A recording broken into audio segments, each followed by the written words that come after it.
Buenos días para todos, mi nombre es Cecilia Imperio. La siguiente es una puesta al día del manejo respiratorio del COVID-19 hasta el día de hoy, sabiendo que la información se suma minuto a minuto, por lo que hablamos hoy quizás cambie mañana. Como ya expuso el profesor Medina, el SARS-CoV-2 produce en un 80% una enfermedad leve, en el 13,8% va a requerir internación y en el 4,7% va a ingresar a cuidados críticos. Y es en esta población en la que vamos a centrar nuestra exposición.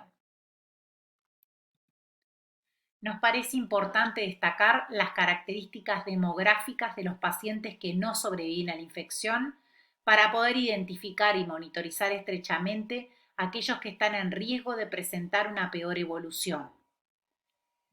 La edad media de los pacientes que fallecieron fue 68, edad significativamente superior a los que sobrevivieron.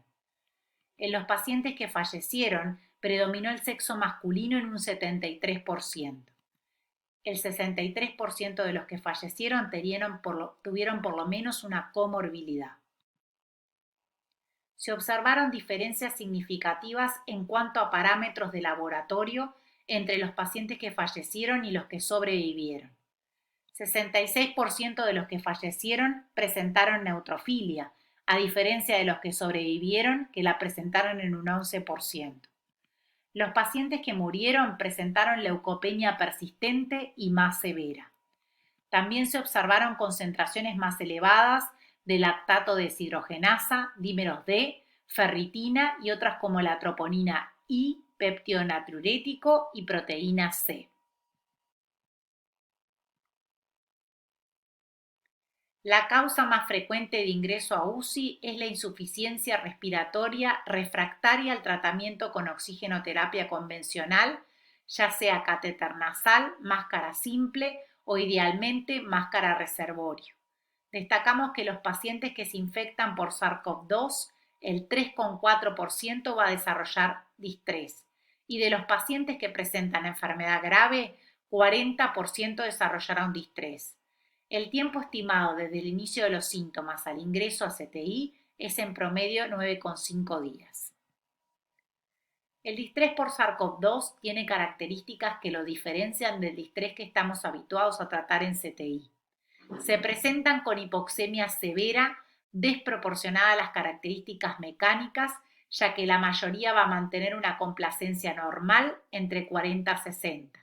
Esta insuficiencia respiratoria habitualmente es de tipo 1, o sea, cursa con normo o hipocapnia.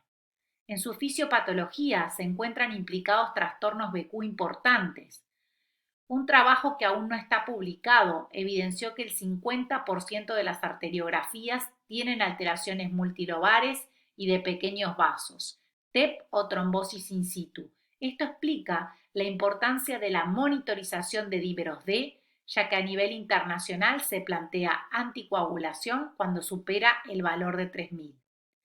A su vez, estos pacientes muchas veces asocian disfunción miocárdica, por lo que es necesario mantener un monitoreo frecuente con ecocardiograma. Esta injuria miocárdica puede ser por daño directo o más frecuentemente por liberación de citoquinas. Los que la desarrollan tienen un peor pronóstico. Destacar también que la evolución es prolongada, 2 a 3 semanas. Como diría el doctor Amato en su exposición, es como una anestesia prolongada. La sobreinfección no es menor, puede estar presente de inicio y ser la causa de descompensación o aparecer en la evolución. La hiperinflamación está presente en algunos pacientes. Se observaron determinaciones de interleuquina 6 hasta 100 veces lo normal, lo que justifica el uso de anticuerpos anti-interleuquina 6. Este es un estudio realizado por el doctor Gattinoni en pacientes con distrés por SARS-CoV-2. Evidenció una complacencia normal en el entorno a 50 que se asocia con un shunt en el entorno a 50%. Gattinoni plantea como explicación la pérdida de la regulación de la perfusión y la pérdida de la vasoconstricción pulmonar. Gattinoni a su vez identifica dos fenotipos en el paciente con SARS-CoV-2. Inicialmente, un fenotipo L, que viene de low, que se caracteriza por una complacencia normal, se acuerdan que es inversa a la lactancia, baja ventilación-perfusión por pérdida de la regulación de la perfusión y la vasoconstricción hipóxica, tejido areado colapsado bajo, por lo que el peso pulmonar está levemente incrementado con una baja reclutabilidad. Posteriormente en la evolución encontramos el fenotipo H de High, que se caracteriza por alta elastancia o baja complacencia, alto shunt, cantidad de tejido areado colapsado mayor, lo que determina mayor peso pulmonar y mayor reclutabilidad. ¿Y qué determina el pasaje de un fenotipo al otro? El doctor Gattinoni plantea que es la evolución de la propia enfermedad y la bili en ventilación espontánea. La hipoxemia y otros factores determinan un incremento en el centro respiratorio, lo que lleva al aumento del volumen corriente y el volumen minuto con caída de la presión intratorácica, o sea, bili secundario a un delta P probablemente aumentado. Vamos a continuar la exposición refiriéndonos al soporte ventilatorio no invasivo. Las indicaciones son el tratamiento inicial de la insuficiencia respiratoria predominantemente hipoxémica, refractaria al tratamiento con oxigenoterapia convencional en pacientes capaces de ventilar espontáneamente con buen manejo de secreciones. Deberá ser aplicada en casos seleccionados, estrictamente monitorizados, ya que sabemos que tiene alta chance de fracaso. También puede ser utilizada como terapia puente para la asistencia respiratoria mecánica invasiva. En Uruguay actualmente disponemos de camas en CTI, pero sabemos por la experiencia de otros países que esto puede cambiar y entonces el soporte no invasivo se convertirá en una herramienta vital para el manejo de la insuficiencia respiratoria fuera de CTI. También puede ser de utilidad en aquellos pacientes sin criterios de ventilación mecánica invasiva. Queremos destacar que el soporte no invasivo tiene alto riesgo de transmisión vírica, por lo que deberemos contar con una habitación aislada, preferentemente con presión negativa.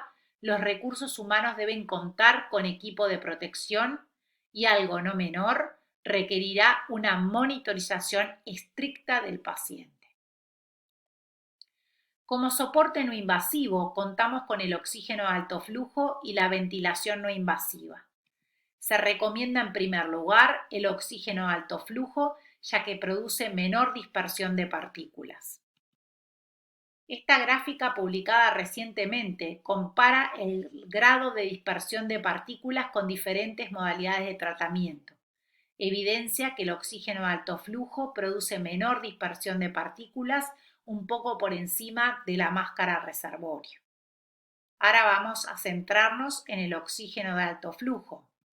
En un estudio retrospectivo de 610 pacientes publicados en China, el uso del oxígeno de alto flujo se asoció con una reducción del requerimiento de asistencia respiratoria mecánica invasiva y de mortalidad.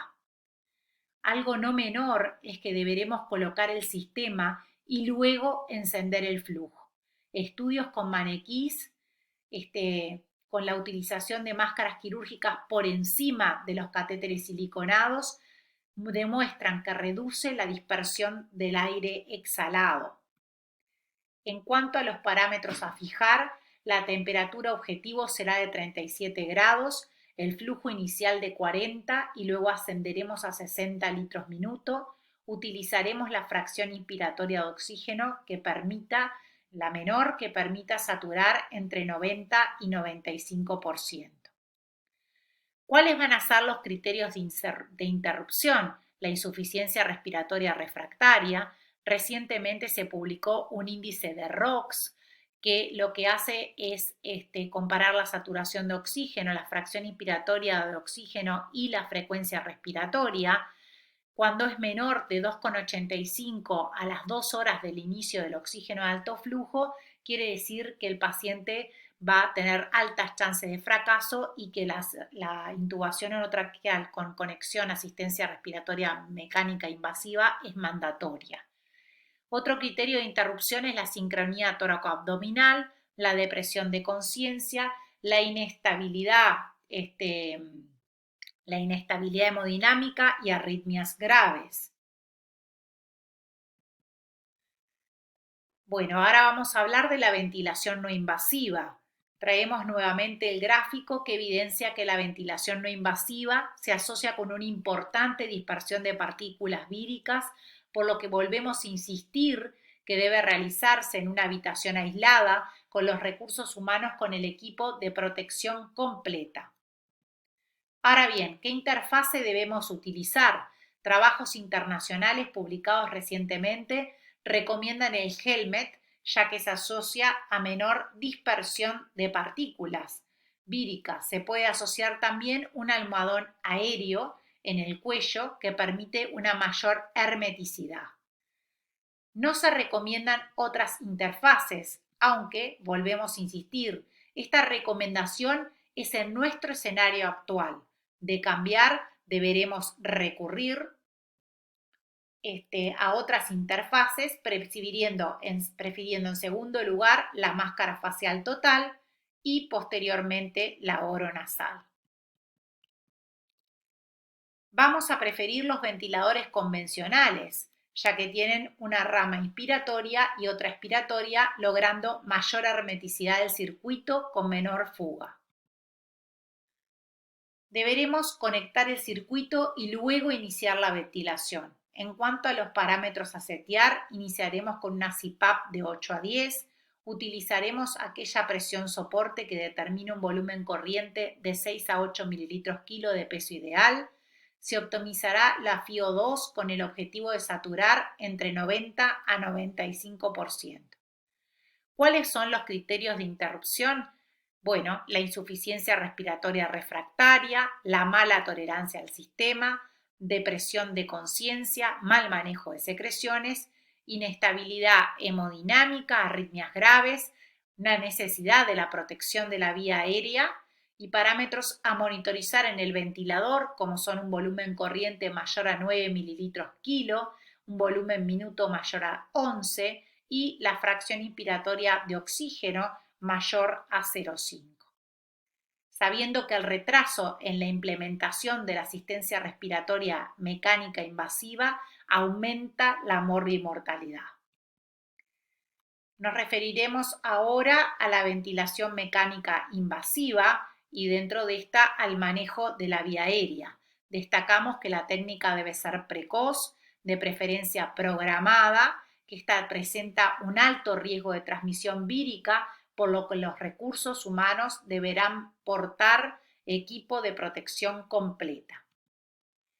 Deberemos minimizar la cantidad de personas que están dentro de la habitación del paciente. Tendremos un médico que va a ser el profesional más experimentado encargado de la vía aérea y un enfermero que va a instrumentar. En pasillo quedarán un médico que estará atento para proceder en caso de dificultades en la intubación orotraqueal, por la cual debe portar un equipo de protección también completo, una nurse que va a poder buscar elementos que puedan llegar a hacer falta. Los recursos materiales deberán ser chequeados previamente por enfermería. Deberemos contar con un checklist para evitar que falten materiales. Dejo en la diapositiva los materiales que consideramos son útiles en la intubación orotraqueal y que deben estar en la habitación del paciente. Se recomienda tener un kit preparado para la intubación orotraqueal. Incorporamos a nuestros materiales la espita, como planteó en su protocolo el doctor Garrido, para lograr la hermeticidad de la sonda orotraqueal cuando procedemos a la intubación orotraqueal. Observamos también cómo se arma la máscara ambú y filtro. Agradezco desde ya las fotos a nuestro neumocardiólogo Germán. Recientemente se publicó en New England esta caja transparente para evitar la dispersión de partículas víricas durante la intubación orotraqueal. El ventilador debe contar con filtros bacteriostáticos en su rama inspiratoria y expiratoria. El humidificador debe ser siempre pasivo, no se recomienda el uso de caldera. Deberemos valorar el requerimiento de la inhalocámara, ya que su utilización altera la hermeticidad del circuito. Se desaconsejan las nebulizaciones. Con respecto al procedimiento, en primer lugar deberemos chequear los parámetros del ventilador y ponerlo en espera.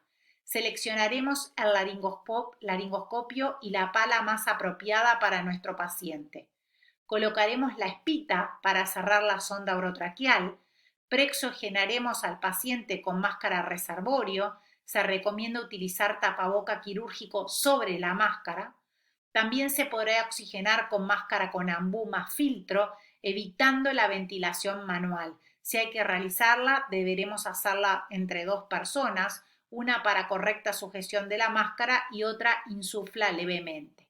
La secuencia de intubación será rápida, optimizaremos la posición del paciente, laringoscopía y OT, se debe descartar el laringoscopio en una bolsa de residuos para esterilización, insuflar bien el manguito, luego se optimizará la presión, clampeo de la sonda orotraqueal con pinza, luego posteriormente retiraremos la espita, conectaremos a circuito, posteriormente desclampearemos la SOT y reiniciaremos la ventilación.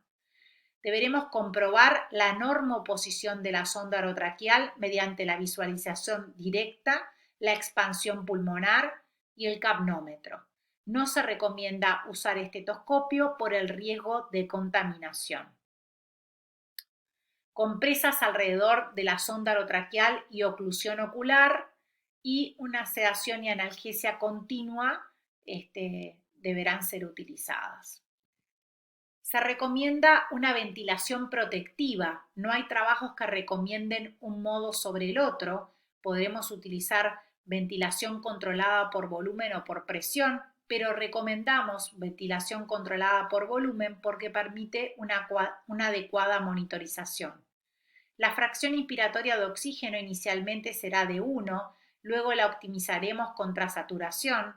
Destacamos trabajos recientes con hipoxemia permisiva de 88% que se asociaron a isquemia mesentérica, por lo que no se recomienda descender del 90%. El volumen corriente oscilará entre 4 y 8 mililitros kilo de peso ideal, tendiendo a 4 si el distrés es severo.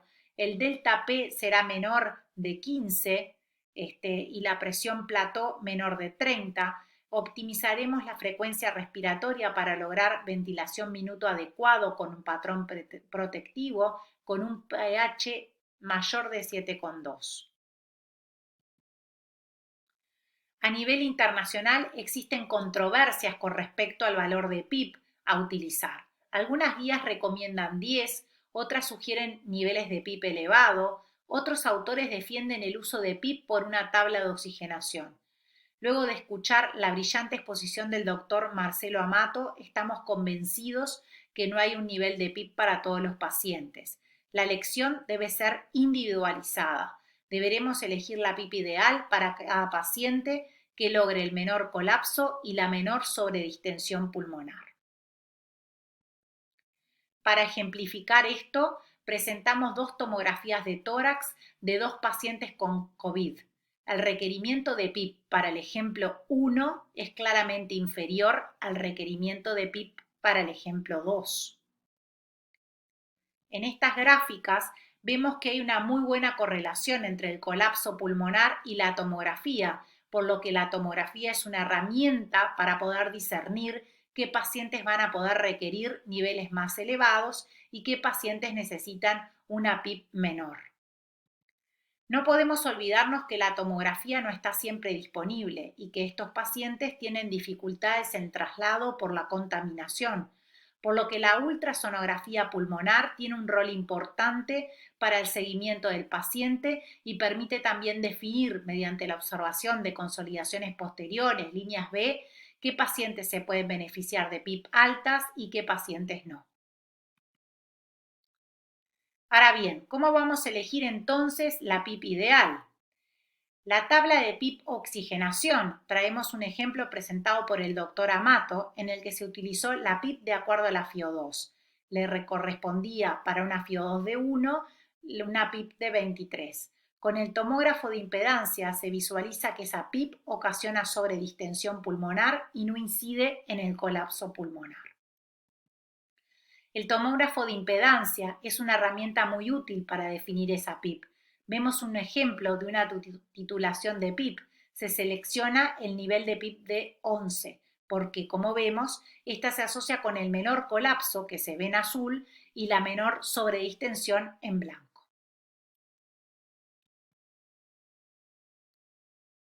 Lamentablemente no contamos con esta herramienta en el Uruguay y de acuerdo con el doctor Amato planteamos realizar una mini titulación decremental sin maniobra de reclutamiento previa y elegiremos la PIP que se correlacione con el menor delta P. Ahora vamos a hablar del decúbito prono. Las indicaciones son el PAFI menor de 150, o sea, el DIS-3 con un PAFI menor de 150, con una FiO2 mayor o igual a 0,6 y PIP mayor o igual a 6. La maniobra debe ser protocolizada, las sesiones serán por lo menos de 16 horas a definir individualmente con cada paciente. Bueno, acá encontramos las contraindicaciones absolutas y relativas que son comunes a todos los decúbito pronos en los DIS-3, se los dejo acá en la diapositiva. ¿Cuáles van a ser los criterios de interrupción?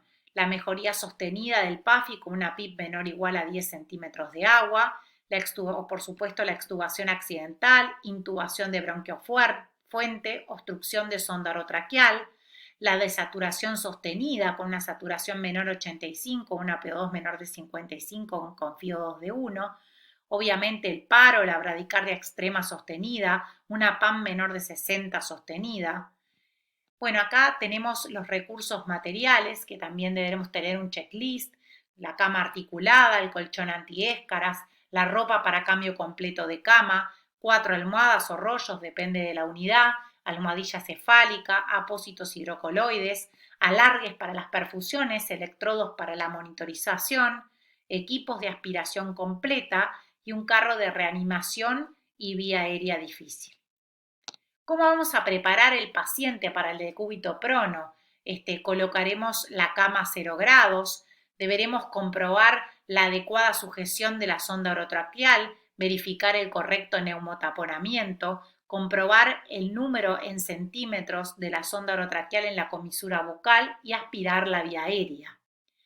Pondremos la fracción inspiratoria de oxígeno en 1 y chequearemos el patrón respiratorio. El ventilador debe estar lo más cerca del paciente. Comprobaremos la suficiente longitud de las tubuladuras del ventilador. El pulso oxímetro en la mano contraria al giro. La sonda nasogástrica deberemos suspender la nutrición enteral, aspirar en lo posible 1 hora antes del prono. Documentar la longitud de la sonda nasogástrica, su entrada en la fosa nasal. También deberemos asegurar las vías venosas centrales y catéteres arteriales, comprobar la suficiente longitud de catéteres, discontinuar fluidos y monitorización no esencial. La sedación y analgesia será adecuada con el objetivo de un RAS menos de 5, considerar bloqueantes neuromusculares, ya sea en infusión continua o en bolo, de acuerdo al paciente, limpiar y lubricar con ungüento, ocluir ojos y higiene de boca. La sonda vesical quedará pinzada entre las piernas y deberemos tomar y registrar las constantes vitales, así como también la extracción de una gasometría arterial. Desde ya destacamos que todos los involucrados deberán portar un equipo de protección completo, el médico irá a la cabecera de la cama, será el encargado de dirigir el procedimiento, controlar la cabeza, el cuello, la sonda orotraqueal, nasogástrica y vía venosa central. Y deberán haber 4 enfermeros, 2 de cada lateral. Empezaremos el procedimiento removiendo el monitoreo electrocardiográfico, el miembro superior sobre el que se va a girar debe estar pegado a lo largo del cuerpo, la palma hacia arriba debajo del glúteo, los miembros inferiores deberán estar rectos, colocaremos almohadas sobre tórax, crestas ilíacas y rodillas, acá vemos una imagen de esto. Posteriormente cubriremos al paciente con la sábana limpia por encima de las almohadas. Enrollaremos los extremos de las sábanas por ambos laterales. El giro debe ser hacia el lado del ventilador, por lo cual moveremos al paciente horizontalmente al borde de la cama contralateral al ventilador. Si el giro se va a realizar al lado izquierdo, el personal que se encuentra de ese lado extenderá sus brazos por encima del paciente, tomando ambas sábanas enrolladas para tirar de ellas hacia ellos, dejando el paciente en decúbito lateral. El personal del otro lateral tomará las sábanas enrolladas que han quedado ahora debajo del paciente y tirarán de ellos hacia ellos lentamente para finalizar el giro. Sostener cabeza y cuello, rotarla hacia el ventilador, acomodarla en el almohadillado para que la sonda orotraqueal quede sin acodar y comprobar su normoposición va a ser tarea del médico. Se retirará la sábana utilizada antes del giro por el paciente que ahora ha quedado encima de él tras el giro. Reinstalaremos los monitoreos, los miembros superiores se colocan en postura de nadador, el miembro superior del lado del ventilador hacia arriba y el miembro superior contralateral hacia abajo, paralelo al paciente. Posteriormente estiraremos la sábana debajo del paciente por sus extremos para evitar arrugas. La cama deberá quedar a 30 grados anti-Trendelenburg. Ahora bien, ¿cuál va a ser el tratamiento de la hipoxemia refractaria? La utilización de ECMO con los mismos criterios que para el distrés de otras etiologías. Se sugiere la utilización de óxido nítrico como vasodilatador pulmonar selectivo ante la hipótesis de la pérdida de la vasorregulación, pero aún no existe mucha evidencia que avale su uso.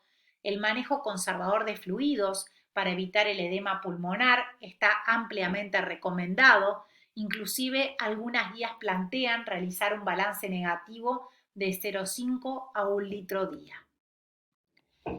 En conclusión, 4,7% de los pacientes infectados requieren CTI. Identificar y monitorizar estrechamente la población con peor pronóstico a través de características demográficas y paraclínicas. El distrés se presenta con características distintivas. La tomografía y la ultrasonografía son herramientas útiles para tipificarlos. El oxígeno de alto flujo constituye un recurso valioso en el tratamiento de la ira refractaria al tratamiento con oxigenoterapia convencional. La intubación orotraqueal debe ser programada, precoz, protocolizada. La ventilación mecánica deberá ser protectiva y la PIP a seleccionar deberá ser individualizada. El decúbito prono protocolizado es una opción terapéutica que compra tiempo mientras dura la hipoxemia refractaria. Muchísimas gracias.